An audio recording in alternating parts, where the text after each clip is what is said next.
So many of us are living a lifestyle of chronic stress.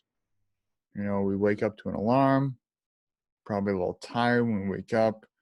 We take some caffeine into our body, in whatever form that may be, further stimulate that fight or flight response, that sympathetic nervous system.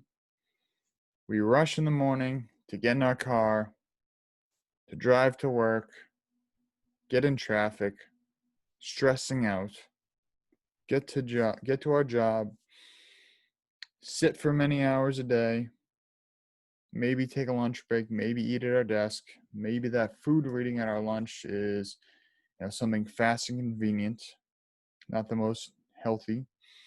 Then we go back to work, then we drive home, get in traffic, stressed, get home, have to deal with all the chores that we have at home, watch TV, maybe the news, something that stresses us out, eventually watching TV until we pass out in bed.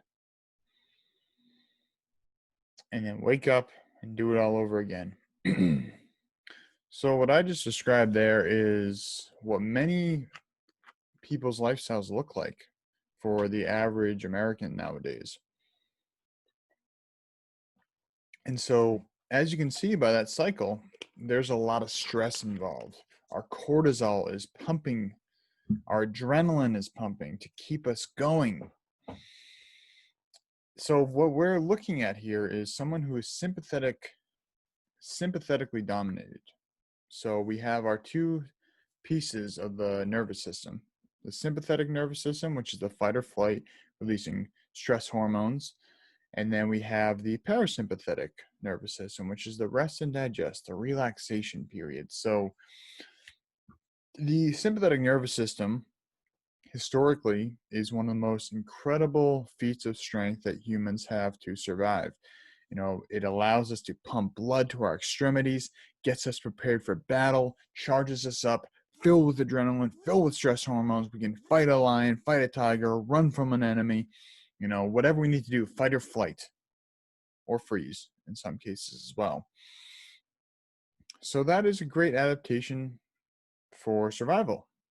However, in our modern day, we've been hijacked by other things that may not be as survival orientated, like social media. Maybe we see a negative comment on our social media that activates that fight or flight mode.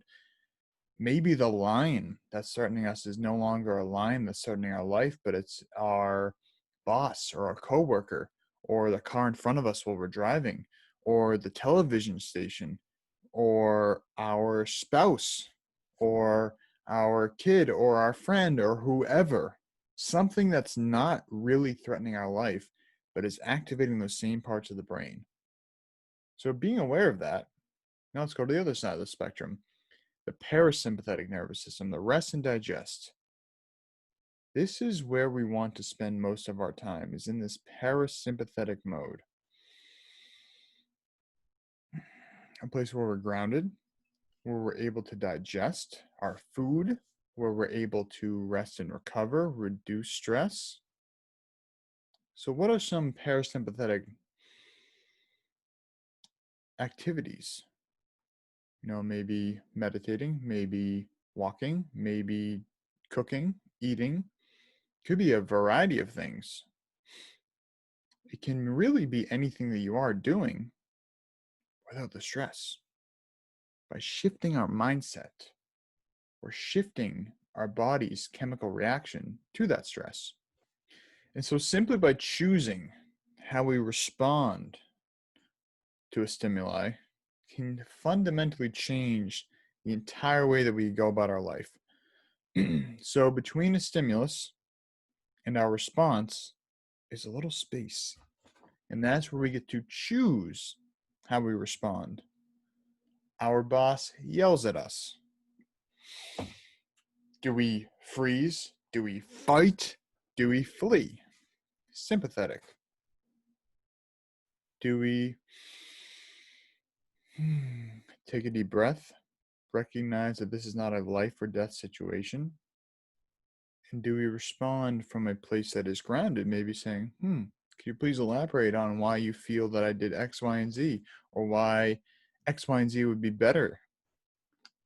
Open up a conversation rather than being combative. How would that change things? And that, replace boss with spouse, coworker, friend, family member, whoever it is, or whatever it is.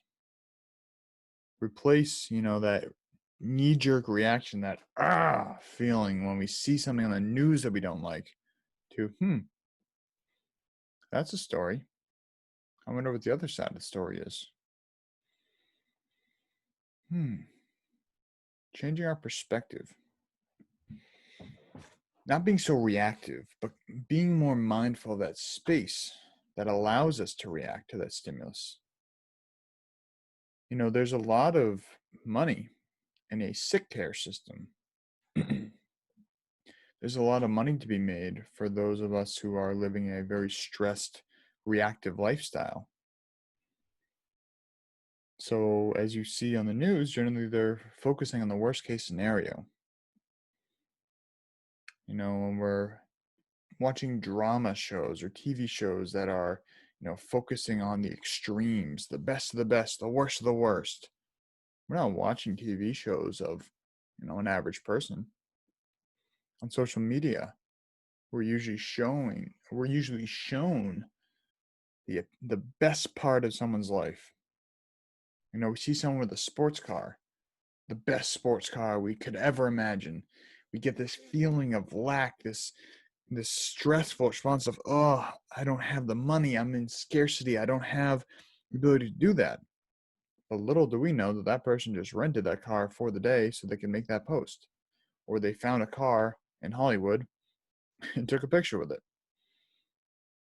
So when we're able to create distance between the stimulus and our response, that allows us to fundamentally change our life. So if we can take more acts every day that allow us to enter the parasympathetic nervous system, which allows us to think more clearly, act without as much stress, be less reactive, focus on breathing, being able to digest our food, helping to eliminate some digestive issues. If your sex drive is low, that's generally a sign that you are sympathetic dominant, you are stressed out. Because, if you're thinking about running from a lion or fighting for your life, you're not worried about procreating. You're not worried about having sex.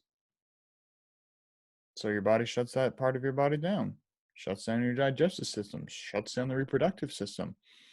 Focus on shallow breathing rather than deep breathing.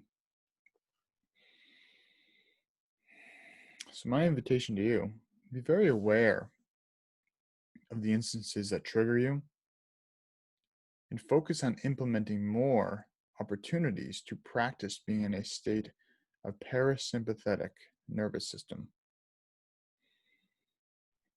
Maybe that's disconnecting from technology. Maybe it's going for a walk. Maybe that's reading. Maybe that's writing. Maybe that's cooking. Maybe that's eating. Whatever your way of activating the parasympathetic nervous system, going on in nature is, I think, one of, if not the best way to do that. Just be very aware of the space in between the stimulus and your response. And if you can change that response, you can be aware of that space, you can fundamentally change your life. Thank you for watching. Have a beautiful day. Don't forget to breathe, get outside, get some fresh air, hopefully some sunshine. Move your body. Move, breathe, think well, drink good water, sleep well. I realized I didn't really touch on sleep in this video. I said I was going to talk about stress and sleep, but as you can really come to imagine, if you are overly stressed and you're not relaxing, you're not going to sleep well. So wind down before bed. Don't go from go to pass out. Make a nice smooth transition. Have a bedtime routine. Relax. Turn down the lights. Get some blue light blockers. Don't eat too close to bedtime. Maybe take some magnesium before bed. Take some cherry juice before bed.